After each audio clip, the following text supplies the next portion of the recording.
बिथांमोनखौ दिनै केम्पनिफ्राय होखारनायखौ जोङो थारैनो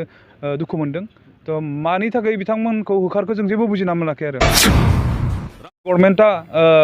बा कर्टआ जुदि बिथांनो बेल होयोबा बिथांखौ जोङो बेलआव उदां अख्राङाव मोनगोन होननानै जोङो आसा खालामनानै दङ।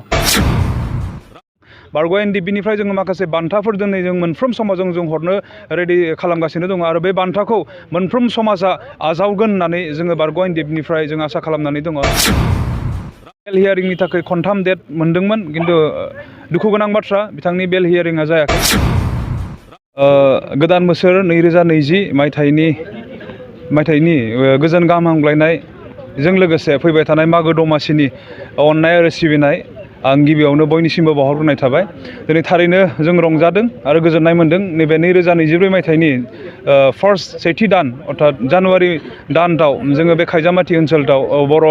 समाजनि माखासे जेंना जेंसिफोरखौ लानानै जों रायजो राजाफोरजों जों सावरायदोंमोन आरो बेबायदिनो जोङो जागायजेननायनिफ्राय जि डेटफोरखौ लानानै जों समाजाव लाइजाम होनायनि गेजेरजों जों बे सावरायमेलखौ जों लानो हास्थायदोंमोन। बेबायदिनो बियो दिनै मोजाङै जाफुंलांबाय आरो बे खायजामाथि ओनसोलावबो दिनै जोङो ससाइटि डेभेलपमेन्ट एन्ड रिफर्मेशन कमिटिखौ जों दानो हादों आरो जों बारग' NLFBनि जि सिन्ताधारा हारिखौ जोङो माबायदि जानो लुबैदों जाजानायखौ लुबैदों बा जोंनि इयुथ्सफोरखौ जोङो माबायदि दावगालांनायखौ लुबैदों जोंनि समाजखौ जोङो बेपारनि बिथिङाव माबायदि जौगाजानायखौ लुबैदों जोंनि समाजखौ जोङो खेथिनि बिथिङाव माबायदि जौगाजानायखौ लुबैदों जोंनि फरायसा फरायसुलिफोरनि सोलोंथाइखौ जों माबायदि जौगानायखौ लुबैदों बेखौ दिनै जोङो रायजो राजाफोरजों सावरायनो मोननानै थारैनो गोजोननाय मोन्दों आरो मोनसे फोथायनाया जोंहा बारानिख्रुइ बारा जालांदों। स' आं दिनै बे गोदान बोसोरनि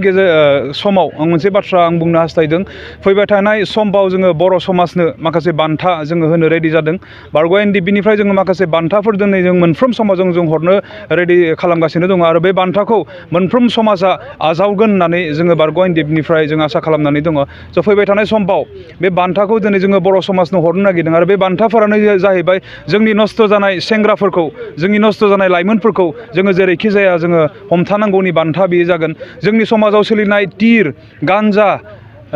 जौ जुवा बेखौ हमथानायनि मोनसे बान्था जागोन आरो बे बान्थाफोरखौ जोंनि बर' समाजा आजावगोन होननानै दिनै बारग' NLFBआ फोथायनानै दङ। 23 मायथाइयावनो रेजिस्टार जादों सुप्रिम कर्टआव एडमिटबो जादों। बिनिफ्राय बेल हियारिंनि थाखाय खनथाम डेट मोनदोंमोन खिन्थु दुखु गोनां बाथ्रा बिथांनि बेल हियारिंआ जायाखै। नाथाय नैबे गोदान बोसोर 2024 मायथाइनि बे जानुवारि दाननि फैबाय थानाय 22 तारिखआव मोनसे डेट फैदों बेल हियारिंनि थाखाय। जुदि बे हियारिंआ जुदि हसा हसिनो जानानै थाङोब्ला आरो जुदि गभर्नमेन्टआ बा कर्टआ जुदि बिथांनो बेल होयोबा बिथांखौ जोङो बेलआव उदां अख्राङाव मोनगोन होननानै जोङो आसा खालामनानै दङ। नाय बिथांमोना सावरायनो होननानै ओंखारबोदों जोङो जेब्ला बिथांमोना फैदों जों बिनि गुथै जारिमिनखौ मिन्थिदों। सरकारनि खावलायनायाव अर्थात नैबे BTC गभर्नमेन्ट आरो स्टेट सोरखारनि खावलायनायाव बिथांमोना सावरायनो होननानै फैदों नङाबा बिथांमोना संग्राम खालामनो होननानै हाग्रायाव हाबफैदोंमोन हाथियारनि संग्राम खालामनो होननानै जों बेसेबांखिनिखौ मिन्थिदों। स' जेब्ला बिथांमोना सोरखारनि खावलायनायखौ लाखिनानै जेब्ला फैदों जों गोजोननाय मोन्दों खारन जोंबो सान्तिखौ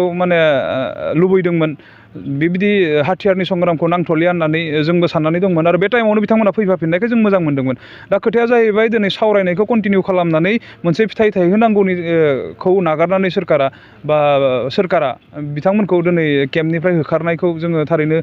दुखु मोन्दों। थ' मानि थाखाय बिथांमोनखौ होखारखो जों जेबो बुजिना मोनाखै आरो थ' बेयावहाय मोजाङै जुदि गभर्नमेन्टआ इनिसियेटिभ लानानै मोजाङै रायलायनानै बिसोरनि दाबि दावाखौ जुदि सुफुंना होयोमोनब्ला बे साबसिन जागौमोन होननानै जों दिनैनि तारिखाव जों सानो।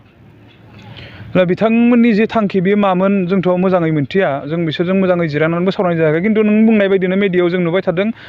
रन्जन दैमारि सार आरो NLFBनि जेसेबांखिनि जेलाव दङ बिथांमोनखौ बरननांगौ होननायाबो बिथांमोननि मोनसे दाबिमोन बेखौ जों मोन्थिदों बेयो मेडियानि गेजेरजों। थ' दिनै बेथ' जाफुङाखै थ' थांखिखौ मोनहैयै सिगांनो दिनै बिथांमोनखौ थेर बेथेर खालामनायखौ जोंबो दुखु मोन्दों आरो बेखौ जोंल' नङा साफ्रोम बर' समाजा दुखु मोनगोन जायफ्रा जाथायखौ नुदों बेखौ जोङो फोथायनानै जों बुंनो हायो। NLFBनि बे जोंनि समाज फोसाबनाय हाबाफारियाव बिथांमोना दाब दाब जायगा गिदिंनानै दिनै बे जोंनि गिदिर मोनसे हालामाव सफैनानै लाइमोन गथ'फोरनि आरो जोंनि समाजनि जिथु थासारि आथिखालाव जिबादि गेना गोरोन्थि जालांनो हमदों बेखौ फोसाबनो आगान सुरनायखौ आं जोबोरैनो साबायखर मोन्दों आरो जों बिथांमोननि गोसोनि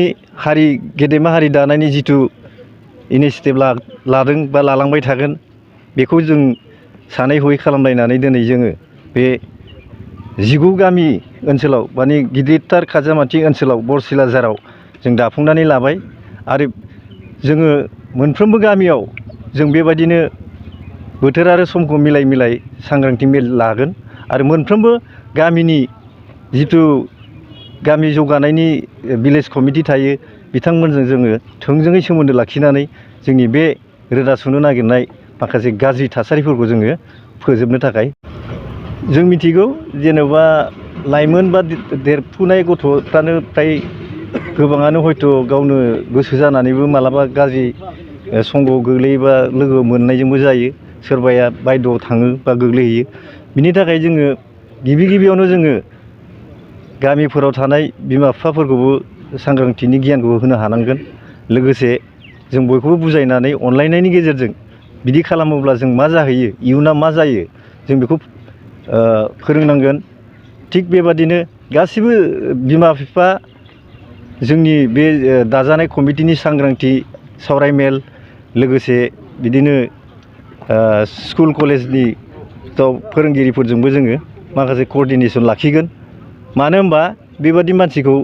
ओरैनो सरासनस्रायै सिनायनाया गोब्राब हयथ' जोंनो बेखौ सिनायनो थाखाय माखासे गोबां स्टेप नांगौ जानो हागौ बेफोरखौ जोङो सिनायनानै जों बुजायनो नाजागोन आरो फोसाबनो नाजागोन